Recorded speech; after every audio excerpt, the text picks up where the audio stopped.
ఆలస్యమైనప్పటికీ కూడా మనం వెళ్ళడాన్ని మర్చిపోయే అవకాశం ఉంది. తర్వాత మనం ఆలోచించుకునే వివేకం మనం ఎంతకాలం ఉంటుందో తెలియదు. సమయం ఉండగానే దేవుడిని మనం ఆశ్రయించుకోవాలి, దేవుడి కోరుకోవాలి, రక్షణ పొందాలి. రక్షణ పొందలేకుండా వారు చేయవలసినటువంటి దాని గురించి మనం చదువుకుంటున్నాం. మనం అందరూ రక్షణ పొందుతుంటే మనం రక్షణ పొందాలనుకుంటున్నాను. ఎవరైనా రక్షణ పొందవలసి వస్తే ఆలస్యం చేయలేదు. ప్రభు కృపను ఆశ్రయించుకోండి, ప్రార్థన చేసుకోండి.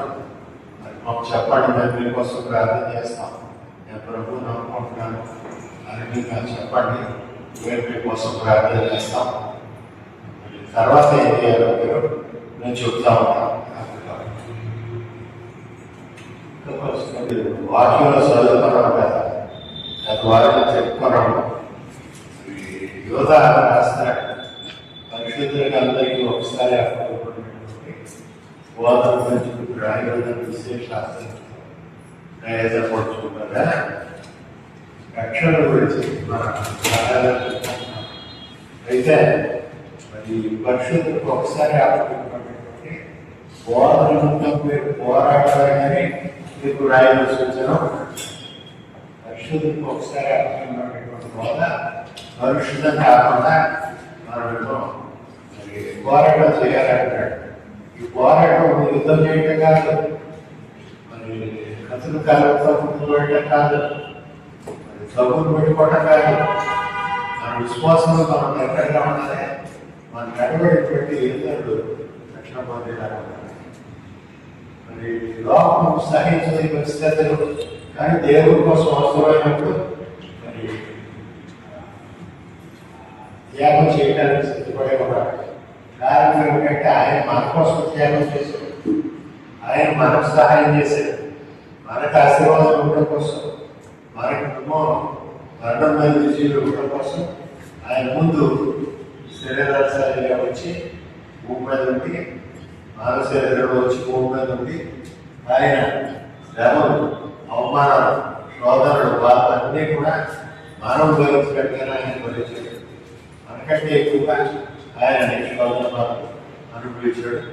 అన్నీ అయిన తర్వాత శిరోగులు 4 సంవత్సరాలు చూసుకున్నాడు. మరి ఆ రక్తం చెందించి ఆ రక్తం చెందించడం ద్వారా మనకు పరిహారం కలిగింది. ఇది అందరికీ తెలుసు. మరి అన్ని బంధాలలో కూడా పాప ప్రోక్షణ కోసం రక్తం చెందించుకోవడానికి సర్వ పాప పరిహారం రక్త ప్రోక్షణం అవశ్యం అంటారు. మరి అందరూ కూడా ఒప్పుకునేది, అందరూ కూడా చెప్పుకునేది. త్యాగం చేయాలని ఒకరు, త్యాగం చేయకూడదు ఎలా జరుగుతుంది కానీ ఈ త్యాగం మరి ఎవరో ఒకటి చేస్తే కుదరదు. దాని రక్తం మరి పరమాత్మైన పుణ్యదాన పర్యాగం. పుణ్యాత్మ ఎక్కడ మానవుడే చేయాలి త్యాగం, దేవుడు చేయలేడు, మానవుడు చేయాలి. అందుకే మానవుడు అటువంటి పుణ్యాత్మైనటువంటి మానవుడు ఎవరు లేరు. అందుకనే ప్రభు వారు మరి తండ్రి దగ్గర కూర్చోవడం, తండ్రి కుటుంబాలను కూర్చోవడంతో విడిచిపెట్టుకోకూడదు, భాగ్యం అని ఎంచుకోకూడగా ఆయనేమో భూమికి మనుషుల రూపంలో వచ్చాడు. మనుషులే కావాలి త్యాగం చేయడానికి. ఎందుకంటే రక్తం చెందుకోవడంలో పాపం లేదు అని స్పష్టంగా లేదు. ఇది మొదట మనం జ్ఞాపకం పెట్టుకోవాల్సిందే. రక్తం చెల్లించబడుతుంది ద్వారానే మన పాపంలో రక్షణ బాధ్యత కలుగుతుంది.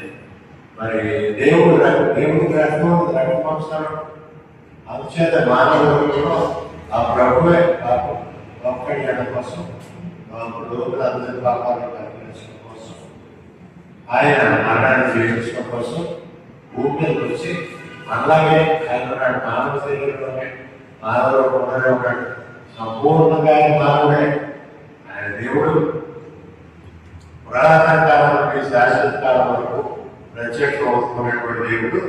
ఆయన దాసుల కోరికగా భూమి మీదకి వచ్చాడు.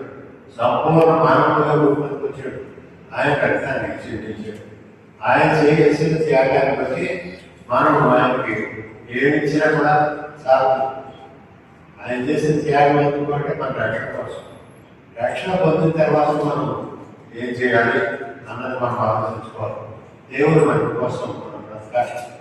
మన పోరాటం అంధకార శక్తులతో, అందుచేత ఆయుధాలతో కాదు, ఆయుధాలు అవసరం లేదు. కానీ మనం మన నడవడిని బట్టి మన ఇతరులకు మార్గదర్శకంగా ఉండాలి. ఇతరులు ప్రభుత్వం వచ్చేటట్టుగా ఉండాలి. నేను గ్రహిస్తుంటే చెప్పుకుంటాను. చాలా మంది ఆరాధన పడరు, సౌందర్యంతో ఇంట్లో కొట్టుకుంటారు. అది క్రైస్తవం కాదు. మరి రోజుల్లో విశ్రాంతి అంటే రోజుల్లో విశ్రాంతి ఏమంటే ఇది పరిశుద్ధ దినం ప్రభు కోసం ఈ దినాన్ని. ఈ దినాన్ని ముందు ఉదయం పరిశుద్ధ దినం ప్రభు అర్పించుకుని ప్రభు సంకల్పంలో తెలుసుకుని ప్రభు మనకు బ్రతకడానికి ప్రయత్నం చేయాలి. తర్వాత విశ్రాంతి. ఫ్యామిలీ ఒకటి మర్చిపోయి విశ్రాంతి అంటాడు. విశ్రాంతి కలిగి పరిశుద్ధులను ప్రభువుకు అప్పగించుకోవాలి. ఏదైనా మరి చాలా మంది కోళ్ళు తెచ్చుకోవడం, మాంసం తెచ్చుకోవడం, చేపలు తెచ్చుకోవడం, ఈ పనిలో ఉండాలి ప్రయత్నిస్తుంది. అది చాలా తప్పు. అది తెలివి తక్కువ. అవి ఎప్పుడైనా చేయొచ్చు, వరమంతా చేయొచ్చు, వరమంతా తినవచ్చు. ఈ ఉదయపూర్వక కాలం ప్రభుత్వం సమర్పణ చేసుకోవాలి. మరి తర్వాత ఏమో అపోహంలో ఎక్కువ మంది మరి క్రైస్తవులు అంటాగా నిజంగా రక్షణ పొందారా లేదా మనకు తెలియదు. అందుచేత మన నడవడిని బట్టి మనకి ఇతరులు గ్రహిస్తారు, తెలుసుకోగలుగుతారు. క్రైస్తవులు అన్నటువంటి వాడిని అందరూ చూస్తారు. లోక సంపన్నులు అందరూ ఎన్ని రకాల తప్పులు చేసినా, ఎన్ని రకాల పాపాలు చేసినా, ఎన్ని రకాల మోసాలు చేసినా మరి ఏమి పట్టించుకోలేవు. కానీ ఇది క్రైస్తవుడు అంటున్నాడు కదా, గుడి అనుకుంటాడు చూద్దాం అందరూ గుడికి విశ్వాసం కదా. అంశాలు మన నడవడిని బట్టి ఇతరులకు మార్గదర్శకంగా ఉండాలి. మన నడవడిని బట్టి ఇతరులు రక్షణలోకి వచ్చేలాగా ఉండాలి. మన మార్గం చూపించాలి. మన కుటుంబంలో రక్షణ పొందిన వారికి మన మార్గం చూపించాలి. మా వాడు అబద్ధం చెప్పడు, వాడు చూసేవాడు అని చెప్పుకోవాలి. మన ఇంట్లో వాడు వాళ్ళ గురించి మన ఇంట్లో రాలేదంటే చెప్పుకోవాలి. మన ఇంట్లో కోరుకున్నాం సాక్షులు ఇవ్వాలి, చెప్పాలి. సాక్షులు ఇస్తాం అంటారు. చర్చిలో సాక్షి ఇచ్చే కుటుంబంలో ప్రయోజనం లేదు. అవిశ్వాసం మనం మార్గం చూపించాలి. ఇరుగు రక్షణ పొందారా లేదా మనం ఆలోచించుకోవాలి. వాళ్ళకి చెప్పాలి. చెప్తే మనం మన మాట వినరు. మనం వారి కోసం ప్రార్థన చేస్తా ఉండాలి. ఈ ప్రార్థన విశ్వాసానికి మరి కొరమానం. ఎంత ప్రార్థన చేస్తాం, ఎంతసేపు ప్రార్థన చేస్తాం, ఎవరి కోసం ప్రార్థన చేస్తాం, తెలియని వారందరి కోసం మనం ప్రార్థన చేయాలి. మన కుటుంబం కోసం మనం ప్రార్థన చేసుకోవాలి. మన ఇరుగు కోసం మనం ప్రార్థన చేసుకోవాలి. మన అధికారుల కోసం మనం ప్రార్థన చేయాలి. మరి అందరి కోసం కూడా మనం ప్రార్థన చేస్తూ ఉంటారు. శ్యామ చెప్పాడు ప్రార్థన చేయాలి. ఆ అంశాలన్నీ జ్ఞాపకం పెట్టుకోవాలి. అవి కాకుండా వాటికంటే ముఖ్యంగా మన సంఘానికి చెందినటువంటి దూరస్థానంలో ఉన్నారు. వారు సహవాసానికి రావడానికి వీలుపడాలి అని మనం కోరుకోవాలి.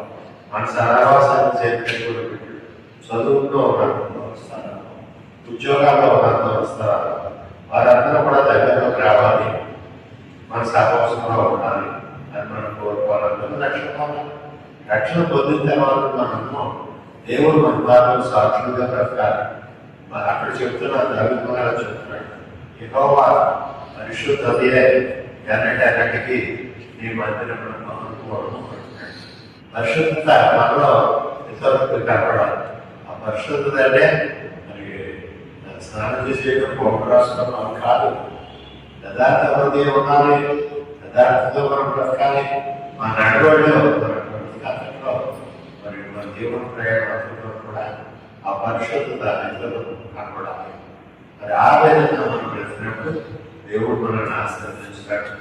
మరి ఇక్కడ మరి ఈ యోధ దేవుడు మన కోసం మనం ఇవ్వబడేటువంటి వాక్యాన్ని, ఆ దేవుడి సంకల్పాన్ని మనం పరిశుద్ధం కాకుండా చూసుకోవాల్సిన బాధ్యత మనమే అంటున్నాడు. ఈ బాధ్యత అందరూ విశ్వాసం పెట్టుకున్నారు. ఆ అరకులో ప్రవక్త అందరూ కూడా పెట్టుకున్నారు.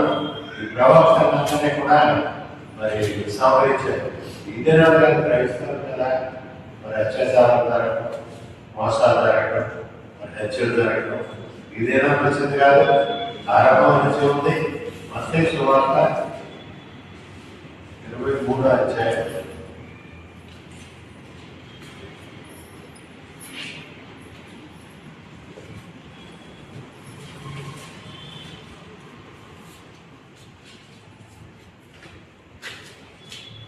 మత్తయి సువార్త 23వ అధ్యాయం చూడండి. 37వ వచనం. యెరూషలేమా యెరూషలేమా ప్రవక్తలను చంపుచును నీ యొద్దకు పంపబడిన వారి ప్రాణంతో పంపుచును ఉండదానా. కోడి తన పిల్లల రెక్కల క్రింద ఎలా చేర్చుకున్నాను, అలాగే నేను మీ పిల్లలు ఎన్నో మనం చేర్చుకుంటుందని చేర్చుకోవడం పుట్టింది. కానీ మీరు వాళ్ళకి పోయి ఇదిగో మీ ఇల్లు మీకు విడువబడి ఉంది, ఇది మొదలుకొని ప్రభు గారికి వచ్చుకోండి, స్థుతింపబడదు కాక అని మీరు చెప్పుకోవడం నన్ను చూడాలి మీతో చెప్తున్నాను. ఇక్కడ ఈ పరిచయం ఎవరు విమర్శించారు అంటే ధర్మశాస్త్రాన్ని ఎదిగినటువంటి వారే ప్రవక్తలు అమ్మకాన్ని చెప్పుకుంటూ వచ్చారు. శత్రువుడు ఎప్పుడు ఉంటారు. ఆ శత్రువుడు గురించి మనం ఎక్కువ భయపడాల్సిన పని లేదు. ఎందుకంటే వాడు శత్రువుడు అని మనం చేస్తాం. వీడు మనవాడే శత్రువుడు అనుకున్నాడు. మనవాడిని కనిపెట్టడం కష్టం. అది నేను దాన్ని వర్తమానం ఏమిటంటే 350 మంది రాష్ట్రంగా ఈ నగరీ గ్రహిస్తూ డబ్బు ఇచ్చి మరి సంఘాలు ఏర్పాటు చేసేయాలని మీరు కూడా క్రైస్తవులు కలుసుకోండి.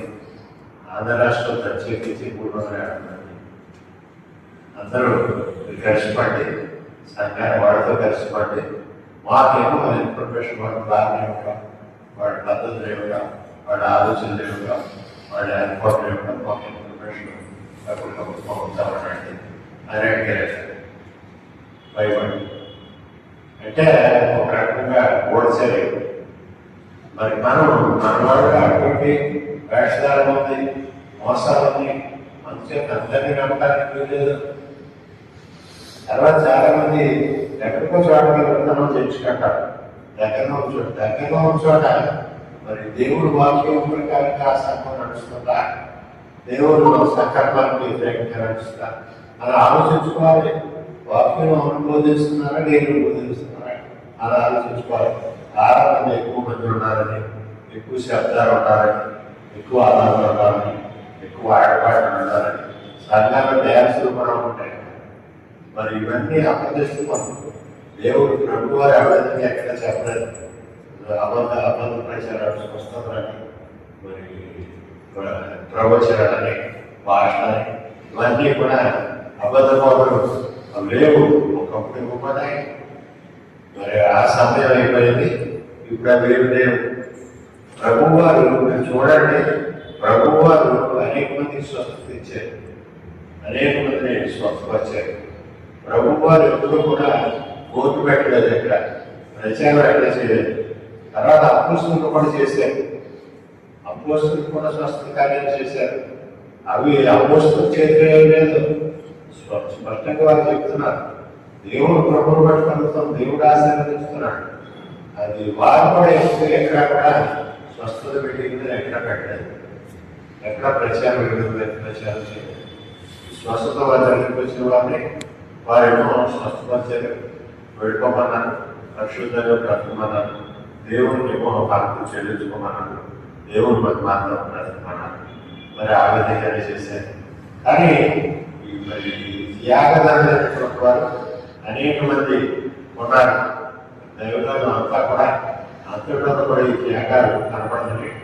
మరి మనం వీటేమో అర్థం చేసుకోవాలి. మరి మనం కష్టపడిన దైవంతో చెప్పింది. అందుకనే విశ్వాసులు ఎక్కువ మంది ఉండరు, క్రైస్తవులు ఎక్కువ మంది ఇష్టపడరు. మెసేజ్ చెప్తుంటే దైవజనులు చెప్పింది ఏంటంటే విశ్వాసులు కష్టాలు వస్తాయని చెప్పారు, శోధనలు వస్తాయని చెప్పారు, బాధలు వస్తాయని చెప్పారు, ఎప్పుడు ఇబ్బందులు ఉంటాయని చెప్పారు. అసలు నా మార్గమే కుమారంగా ప్రభు అని చెప్పారు. విశాల మార్గాన్ని వెళ్ళిపోయేవాడు అనేక ఇబ్బందులు ఉంటారు అని చెప్పారు. ఆ విశాల మార్గంలో నడవటానికి ఇష్టపడతారు.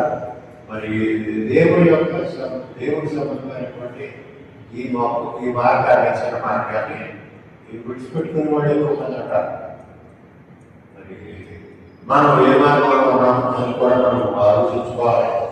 దేవుడి సంకల్పం ఏమిటంటే శోధనలు ఉంటాయి, శ్రమలు ఉంటాయి, బాధలు ఉంటాయి, కష్టాలు ఉంటాయి. అయినా సరే ముందు ఆయన నా కోసం ముందు ఆయన త్యాగం చేశాడు. అందుచేత నా జీవితాన్ని త్యాగం చేయాలి. నన్నేమి మరి తినోదానంలో లేదు ప్రభు, రాగోదానంలో లేదు ప్రభు. కష్టాలు వస్తే సహించుకోమంటారు, శ్రమలు వస్తే, శోధనలు వస్తే, బాధలు వస్తే సహించుకోమంటారు. సహించుకోవాలి. పూర్వీకులుకున్నటువంటి కష్టాలు, శోధనలు, బాధలు అంటే కానీ పొరపాటును సహించుకోవాలి. ఎందుకంటే ఆ ప్రభువు మనతో ఉంటాడు. ఇక్కడ ఉన్నటువంటి మరి మనం అర్థం చేసుకోవాల్సినటువంటి ప్రముఖమైనటువంటి విషయం ఏమిటంటే మన శ్రమలో మన శోధనలు ఎటువంటి శ్రమ వచ్చినా సరే, ఎటువంటి శోధన వచ్చినా సరే, మన శ్రమ అంతా కూడా ఆ ప్రభువు మనకు తోడుగా ఉంటాడు. మనం ఒక్కడే ఉండనివాడు. మీరు చదువుకోండి. మరి నాకు సహాయం చేస్తే నాకు మా ప్రభు సమర్థుడు అంటున్నాడు. మరి మా ప్రభు సహాయం చేస్తాను అంటున్నాడు. ప్రభు వరకు నమ్మకం ఉంది. దాని ఎదురు మా ప్రభు మమ్మల్ని చదివిస్తాడేటువంటి మంచి అని అంటున్నాడు. ఒకవేళ చదివించకపోయినప్పటికీ కూడా మేము విగ్రహాలను చేయము, ఈ విగ్రహాలను నమస్కారం చేయలేదు కానీ మరి దాని దేవుడు కాపాడాడు. అలాగే షడ్రత్న అగ్నిగుండంలో పడబడ్డారు. అగ్నిగుండంలో రాజుగారి ముగ్గురు బదులు నలుగురు కనబడతారు. అంటే ప్రభు ఆ సమయంలో ఆయనతో ఉన్నాడు. దావీదు మహారాజు అదే చెప్తున్నాడు. ఏడాదిలో నడిచాడు. ఏ అపాయాన్ని దూరం భయపడమన్నాడు. ఎందుకంటే దేవుడు కూడా ఉంటాడు, దేవుడు తోడుగా ఉంటాడు, దేవుడు సహాయం చేస్తాడు. మరి ఆ విధంగానే మరి పాత్రలో కూడా ప్రభుత్వాన్ని సవరించారు.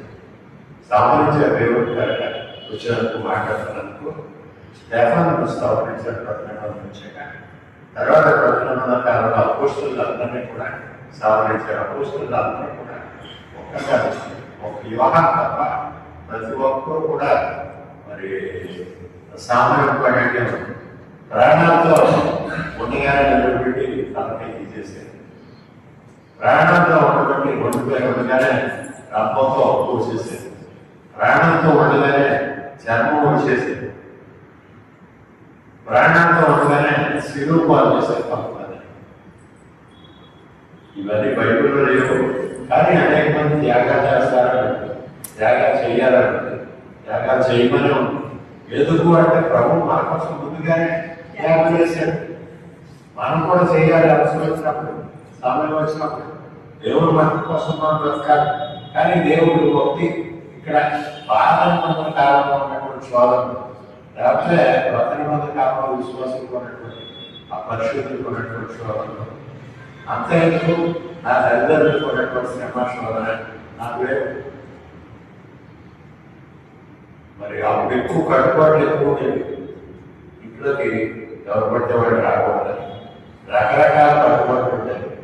అయినా సరే మా తండ్రి గారు మరి మా నాయన దగ్గర నుంచి, మా తండ్రి గారి దగ్గర నుంచి ఎప్పుడు కూడా ఈ కట్టుబాటు ఎవరు మాకు అవసరం లేదు అన్నారు. అందరూ చేర్చుకునేడు. అందరూ ఎప్పుడు కూడా వారి గొప్ప భక్తులు కూడా చర్చడానికి ఉండేది. ఎప్పుడు కూడా దైవాలను ఉండేది. 3 రోజులు 6 రోజులు వరుసగా ఉండేవారు. మరి వర్షాకాలం తిరిగి పెట్టడానికి కూడా దూరం నుంచి వస్తారు. భోజనం మరి చాలా శోధనలు అనుభవించవలసి వచ్చింది. అంశాలు మనకు ఇవ్వబడినటువంటి దేవుడు మన ఇతరుల కోసం సాక్ష్యం ఇవ్వాలి. మనం ఏమో మనం రక్షణ పొందాలి, మనం పరిశుద్ధతతో ముందుకు సాగాలి. మన నడవడి ఇతరులకు మార్గదర్శనం కావాలి. మరి మనం ఇరుకొద్దులకు చెప్పాలి, మన కుటుంబానికి చెప్పాలి, మన పిల్లలకు చెప్పాలి. పిల్లలు పెద్దలు అయిపోయారు అనుకుంటారు చాలా మంది. నాకంటే 20 కూడా అనుకుంటాడు. నిజమే, నాకంటే 20 కూడా. కానీ నా బాధ్యత నేను చెప్పుకుంటానే ఉంటా. నాకు జన్మడే కదా, మీ పిల్లలు మీకు ఎప్పటికీ జన్మడే. వాడు పెద్ద చోటులో ఉండొచ్చు, పెద్ద వ్యాపారంలో ఉండొచ్చు, కానీ మీరు బాధ్యత, అది బాధ్యత, రెండు బాధ్యత. మీరు ఎప్పటికీ కూడా చెప్పుకుంటానే ఉంటారు. వాళ్ళకి భయభక్తులు ఉన్నారు లేదు, పరిశీలన మీరు చేసుకుంటానే ఉంటారు. ఇది పెద్దవాళ్ళకి అప్పగినటువంటి బాధ్యత. అబ్రహాం ఆ విధంగా చూసుకుంటాడని నాకు తెలుసు అంటున్నాడు. అబ్రహాం ఆ విధంగా పరలోక అంతటినీ కూడా దేవుని యొక్క భయభక్తుల్లో, దేవుని సంకల్పంలో నడిపించుకోగలరు అన్న సంఖ్య నేను ఎరుగుదు అంటున్నాడు. మరి ఆ విధంగా మనం ఎరుగున అని మనం ఆలోచించుకోవాలి. పేతురు, మరి అంద్రేయ, తర్వాత వీరు ముగ్గురు కూడా మరి శిరోమరణం పాలు చేసినట్టుగా శిరోమరణం పొందారు. ఎందుకు? ఈ దేవుని యొక్క సత్య సంకల్పాన్ని కలుషితం కాకుండా చూడటానికి ప్రయత్నం చేసినందుకే. పేతురు మాత్రం నన్ను ప్రభుత్వం సమర్పించకండి, నన్ను వాకులుగా సిరుగు వేయకండి, నన్ను తలకిందులుగా తిప్పి సిరుగు వేయండి అన్నాడు. ఆ విధంగానే చేశారు, ఆ విధంగానే సిరుగు వేస్తారు.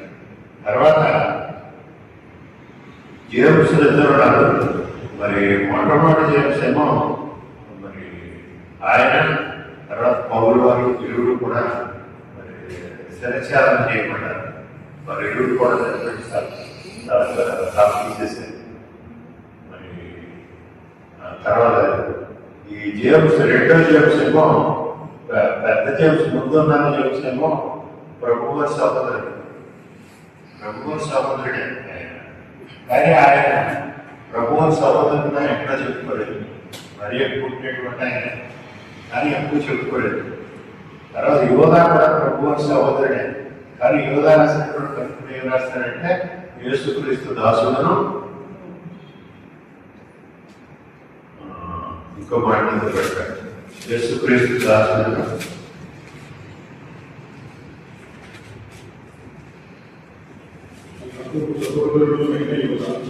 యాకోబు సహోదరుడు.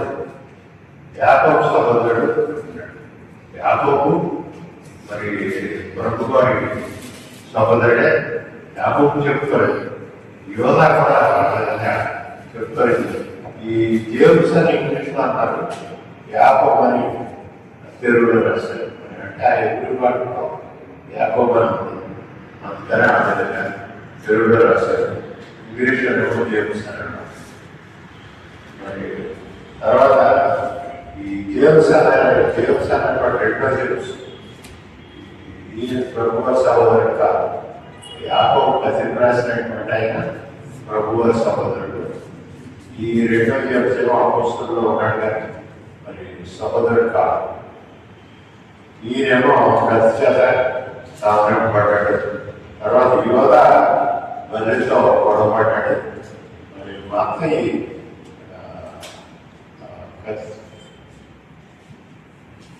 యోధా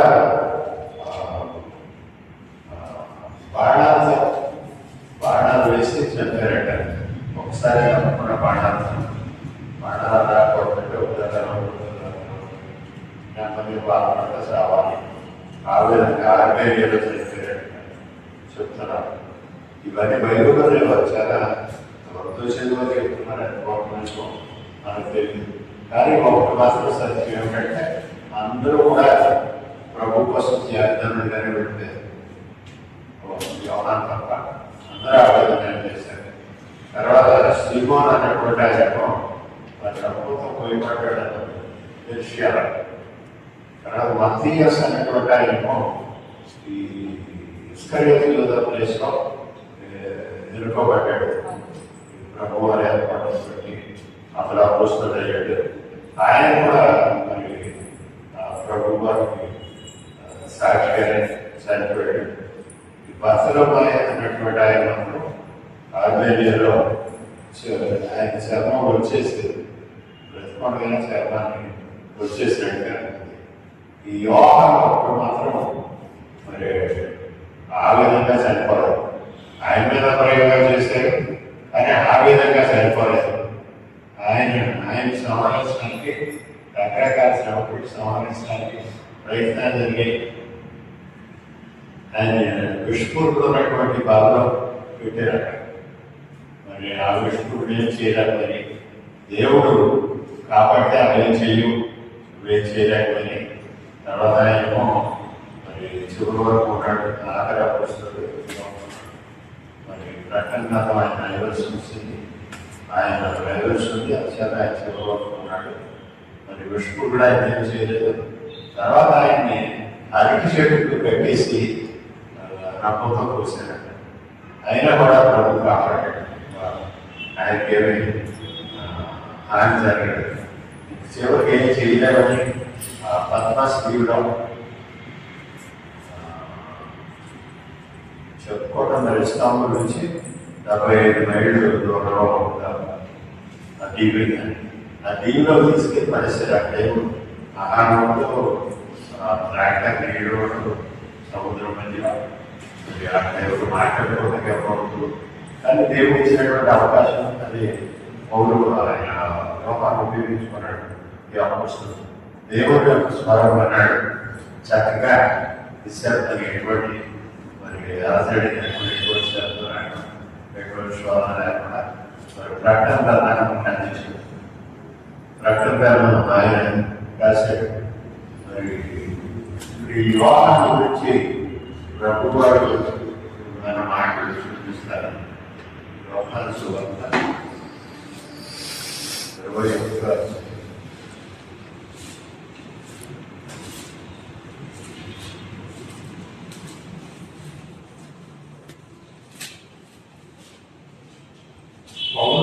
పేదల గురించి ప్రభు వారు చెప్తారు. శ్రమ పడవలసి ఉంది. శ్రమ పడతారు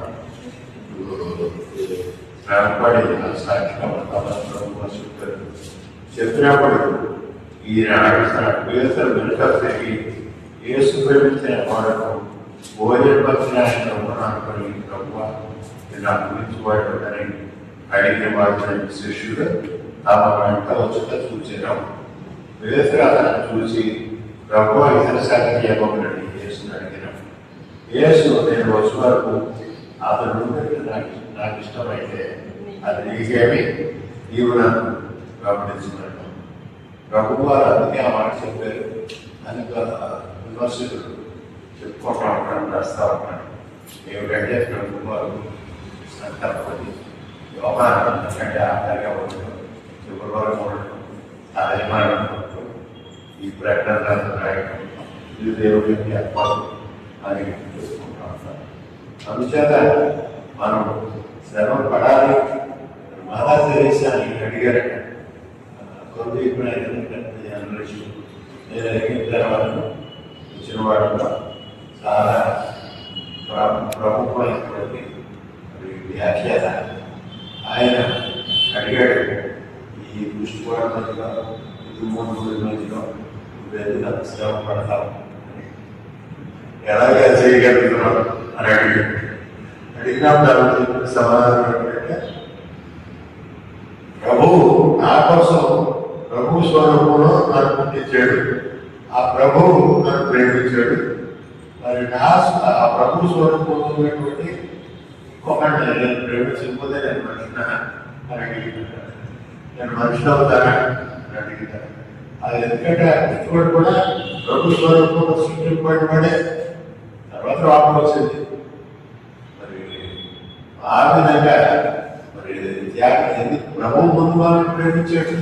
ప్రభు మనల్ని తన కోరికగా సృష్టించాడు. ప్రభు మనం ప్రేమించి మన కోసం తిరువారం వారి రక్తం చెల్లించాడు. మన ముందు ఆయన ప్రేమించాడు. అందుచేత మనం ప్రేమించబోతున్నామేమో వ్యవహారం రాసినటువంటి పత్రికలో మాట చెప్తున్నాడు. మనం ప్రేమించాలి ఆ ప్రభువుని. ఆ ప్రభువుని ప్రేమిస్తే ఆ ప్రభు సంకల్పానికి సంపూర్ణంగా రావడానికి. అలాగే క్యారీ అయినటువంటి ఆయన మరి మరి ఇంగ్లాండ్ దేశం నుంచి ఎందుకు వచ్చాడు? ఇంగ్లాండ్ దేశంలో కూడా స్వాతంత్రం లేదేమో మరి నాకు తెలియదు. మరి 1793లో ఇక్కడికి వచ్చాడు, వచ్చినట్టుగా చరిత్ర ఉంది. మరి ఆయన 62 పేజీలు ఇండియా యొక్క భౌగోళిక స్థితిని గురించి, ఇక్కడ ఉండేటటువంటి రకరకాల సంప్రదాయాల గురించి, ఈ భాషల గురించి, ఈ విగ్రహాల గురించి, ఇవన్నీ కూడా 62 పేజీలు ఒక అప్లికేషన్ పెట్టుకున్నాడంట. అక్కడ వాళ్ళకి నాకు సహాయం చేయండి, నారాయణ కూడా పెట్టాక వారికి సహాయం చేయడం అవసరం, సువార్త అందించడం అవసరం. వాడేమో తెలియని దేవుడిని ఆరాధిస్తున్నారు, విగ్రహాన్ని ఆరాధిస్తున్నారు, వాడి మధ్యలో నేను ఉండాలి, నాకు సహాయం చేయండి అని. ఇక వాడేమో ఏమి చేయలేదు, వాడిని చేయలేదు. మరి తర్వాత ఆయనేమో అప్పుడు అక్కడ ఆయన చేతిలో డబ్బు లేక కాల్చిన బూడిది పెట్టినారు కదా, ఇండియా జ్ఞాపకం వేసుకున్నాడు. అప్పుడు ఇండియా చాలా పెద్దది. అప్పుడు ఇండియాలో పాకిస్తాన్, బంగ్లాదేశ్, ఇవన్నీ కూడా, ఈ ఆఫ్ఘనిస్తాన్, ఇవన్నీ ఉండేవి పెద్దది. అక్కడ భాగం మొత్తం బొమ్మ తీసుకుని దాని మధ్యలో మోకరించి ప్రార్థన చేసేది జనాలు. ప్రార్థన మన విశ్వాసానికి చెప్పాను. ప్రార్థన మన పరిస్థితులు మనం ఉంటే, వాక్యానికి మనం దగ్గరగా ఉంటే, దేవుడితో సావాసం మనం ఉంటే ప్రార్థన చేయగలుగుతాం. ప్రార్థన ఎక్కువసేపు చేయగలుగుతాం, ఎక్కువసార్లు చేయగలుగుతాం, లేకపోతే చేయలేము. అది మనం పరీక్షించుకోవాలి. నేను ప్రార్థన చేసుకోగలుగుతున్నాను, ప్రార్థన నిజంగా చేసుకుంటున్నాను, ముక్కుపడిగా చేస్తున్నాను, మరి కలిసి ఎక్కువసేపు ప్రార్థన చేయగలుగుతున్నాను, అందరి కోసం ప్రార్థన చేయగలుగుతున్నాను, నాకు ప్రార్థన చేయగలుగుతుంది వారు అందరి కోసం నేను ప్రార్థన చేయగలుగుతున్నాను, చేయగలదా అని మనం ఆలోచించుకోవాలి, ఆత్మ చేసుకోవాలి. విశ్వాసి దాని ఎవరికప్పుడు ఆత్మ చేసుకుంటా ఉన్నారు. విశ్వాసంలో అభివృద్ధి చెందాలి, విశ్వాసం బలపడాలి అనేది నేను కోరుకోవాలి. నా నిరీక్షణ బలపడాలి, నా నిరీక్షణ శక్తి వృద్ధి చెందాలి అని నేను కోరుకోవాలి. యథార్థంతో నేను బ్రతకాలి, నేనేమో ప్రార్థన చేయాలి. ఆ ప్రార్థన హృదయపూర్వకమైనప్పుడు దేవుడు ఆశీర్వదిస్తాడు, దేవుడు సహాయం చేస్తాడు. మరి ఈయన విలియం క్యారీ మరి చాలా కష్టపడి మరి ఎలా వచ్చాడు, వాడుగా వచ్చి ఆయన వచ్చేసి 5 మాసాల ప్రయాణం అయిందట. శ్రమపడి వచ్చిన తర్వాత దిగిన తర్వాత ఇక్కడ కూడా గవర్నమెంట్ బ్రిటిష్ గవర్నమెంట్ అయినా సరే ఆయన ప్రశ్న అది ప్రభు ఏర్పాటు చేసినటువంటి ప్రభుత్వం కాదని, అదే ఈస్ట్ ఇండియా కంపెనీ వారికి వ్యాపార వాణిజ్యపరమైనది, కానీ అది లేదు. ప్రభుత్వ కొనసాగి ఆ రోజుల్లో కూడా తర్వాత కాలం ఇంగ్లీష్ చాలా సహాయం చేశారు. రోదన్ మిషన్ చర్చిలు, కాలేజీలు, మరియు స్కూళ్ళు, హాస్పిటల్ అన్నీ వాడలో వచ్చాయి. కానీ అప్పుడు 18వ శతాబ్దంలో తెలియదు, వాడలోనే పరిస్థితులు లేదు. తర్వాత వచ్చారు. ఆయన వచ్చిన తర్వాత ఇంకా 8 సంవత్సరాలు ప్రాక్టీస్లో పనిచేశారు, కుటుంబాన్ని పోషించుకోవడం కోసం. ఈ పని చేసుకుంటూ ఆయన భాషలు నేర్చుకున్నాడు. దేవుడి కృప ఇచ్చినటువంటి జ్ఞానాన్ని మనం కావాలంటే రాదు, మనం నేర్చుకోవాలంటే నేర్చుకున్నాడు. 44 భాషలు, ఇండియా భాషలు నేర్చుకున్నాడు. తెలుగు భాషలు, ప్రతి భాషలు 44 భాషలు నేర్చుకున్నాడు. 44 భాషలు నేర్చుకున్న తర్వాత మరి వీడు వచ్చారు, ఇంకా నేర్చుకుంటానే అనుకుంటాడు. తర్వాత కూడా 8 సంవత్సరాలు అయిన తర్వాత ఎవరైతే నిజంగా ప్రభుని ఆయనలాగే నిజంగా ప్రభుని అనుకున్న వారు వచ్చారట. పేరు నెట్లో చూసుకున్నాను. జోషువా మార్ష్మన్ అని ఒక ఆయన, విలియం వార్నర్ ఒక ఆయన, ఇరువురు వచ్చారు. ఈ ఇరువురితో కలిసి ముగ్గురు కలిసి వీరినేమో మరి సేరపూరు అనేటటువంటి స్థలంలో విచారించి 7 మైళ్ళు ఉన్నాడు. అక్కడేమో ఆయన ఈ సేరపూర్ వైపు స్కూల్ అనేది పెట్టారంటే ఫస్ట్ సేరపూర్ డ్రైవ్ అని వీరు ఐక్యంగానే ఉన్నారు చాలా కాలం. వీరు ఐక్యంగా ఉంది. ఏమో ఈయన సోపు డబ్బు కావాలి కానీ ఈయనేమో భాష నేర్చుకుని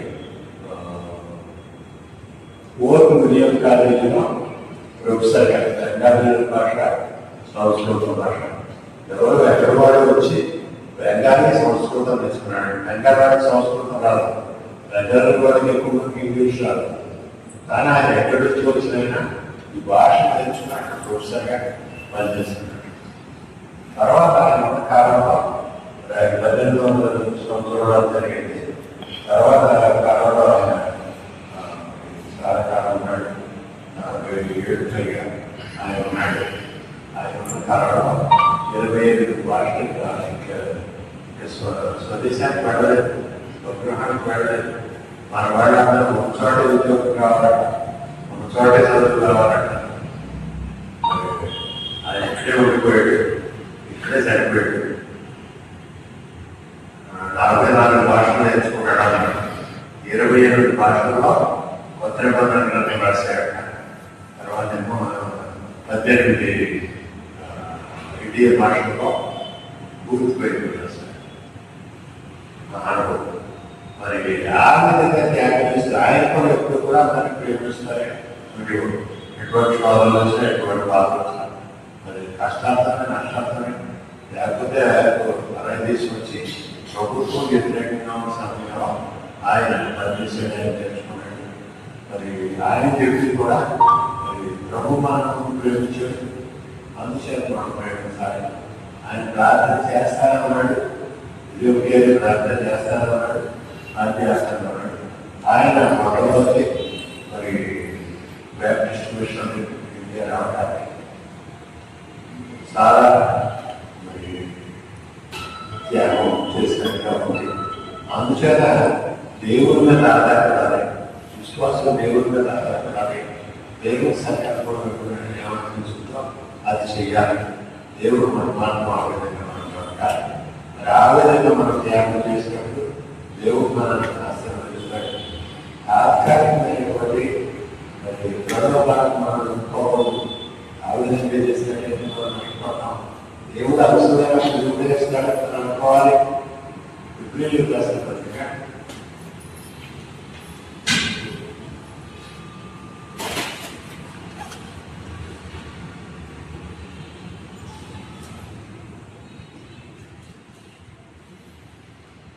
13వ అధ్యాయంలో చూడండి 9.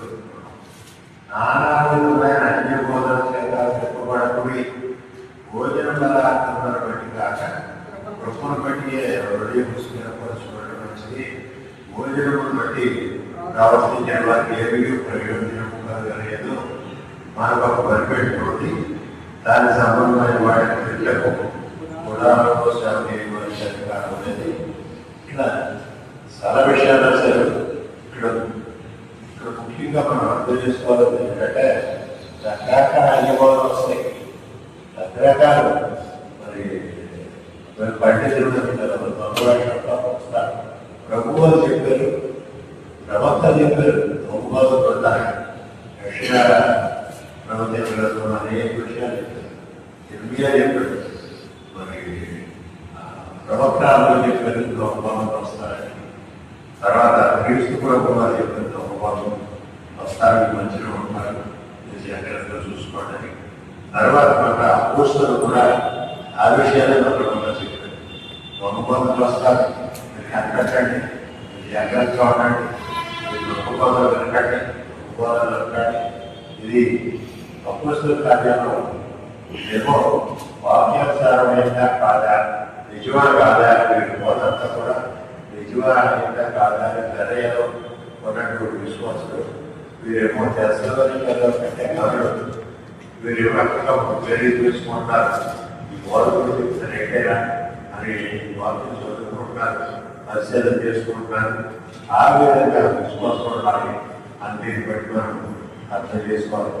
ఆనాటి రాలేటువంటి అన్యంలో చేత చెప్పబడింది.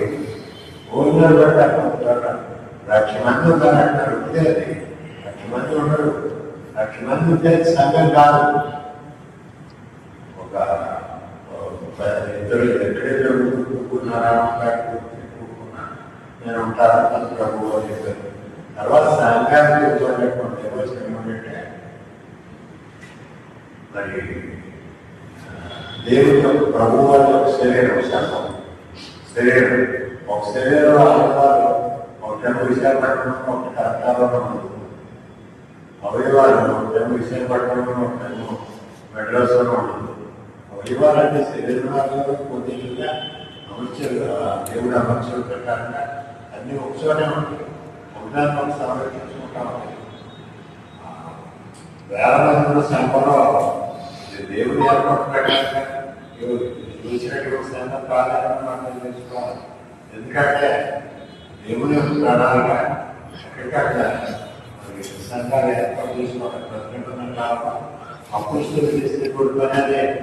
ఎక్కడ నాకు చూస్తే నాకు కలిస్తే ప్రభు వాళ్ళనే అపుస్తులైన పౌరులు సముద్రం మీద వెళ్ళి అక్కడ ఎవరో మాట్లాడారు. అక్కడ ప్రభుత్వం నమ్ముకున్నారు. వారితో కూడా వచ్చుకున్నాడు. ఇంకో నలుగురు కలుసుకున్నాడు. ఈ విధంగా ఆ నలుగురు ఏమో ఒక ఆ ప్రభుత్వం గృహ సంఘాలు ఉండేది. ఆ కాలంలో మా బ్రతుకు గురించి చెప్పాను. నటుడు కూడా అక్కడ సన్మానం ఉండేది. ఆదివారం అంటే సోమవారం అనేది ఆదివారం డబ్బు ఉండేది. ఆదివారం కాకుండా మిగతా రోజులు కూడా ఆరాధన జరుగుతూనే ఉంటుంది. మరి ఆ విధంగా సంఘాలు ఎక్కడికక్కడ సంఘాలు ఏర్పాటు చేయడం దేవుని యొక్క క్రమం, దేవుని యొక్క సంకల్పం. ఈ ప్రభువారు అపోస్తలులైన పౌలు చెప్పి సంఘానికి కూడా ఇచ్చినటువంటి నిర్వహణ ప్రకారంగా సన్మానం అనేక అవయవాలు ఒకదానికి ఏ విధంగా అయితే అవయవాలు సంరక్షణ చేసుకుంటాయో, ఓదార్చుకుంటాయో, మరి ఆదరణిస్తాయో ఆ విధంగా మరి సంఘంలో ఉన్నటువంటి సభ్యులు కూడా ఉండాలి. సంఘంలో ఉన్నటువంటి సభ్యులు ఉన్నప్పుడు మరి మన సంఘంలో కూడా నేను చూస్తున్నాను. ఎవరో వివాదాలు అంటే నమస్కారాలు పెట్టుకోవడం, ఎప్పుడు పెట్టుకోవడం. మరి మీరు సహవాసం చేస్తున్నారంటే మీరు మాట్లాడుకోవాలి. ఒకరు మాట్లాడుకోవాలి. ఒకరి గురించి ఒకరు తెలుసుకోవాలి. ఒకరి కలుసుకోవాలి. మరొకరు పాల్పంచుకోవడానికి ప్రయత్నం చేయాలి. వారిని ఆదరించాలి. వారి కోసం ప్రార్థన చేయాలి. మన కోసం ప్రార్థన చేయడం వారిని అడగాలి. ఆ విధంగా ఉండాలి సంఘం అంటే. నచ్చదా పోయిదాన్ని అడగడానికి సహవాసం కష్టం నడకూడదు. అది సంఘం కాదు. అదంతా కూడా పేరు కోసం చేసేటటువంటి మరి దైవగారి నుంచి స్పష్టంగా చెప్తుంది. దేవుడు రాజ్యము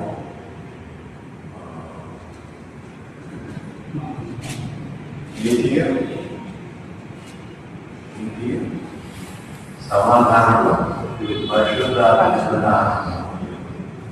పరిశుద్ధాత్మకున్నాను దేవుడు రాజ్యాన్ని భోజనం కాదు. భోజనం తింటాం, రద్దు తింటాం, ఇప్పుడు తింటాం. మరి తినకపోయినా తినకపోయినా కూడా వచ్చే ప్రమాదం ఉంది. ఇంకా మానవం ఎక్కువ ఒకటి పదార్థాలు కూడా విపరీతం చేస్తాం. ఎక్కువ తింటాం.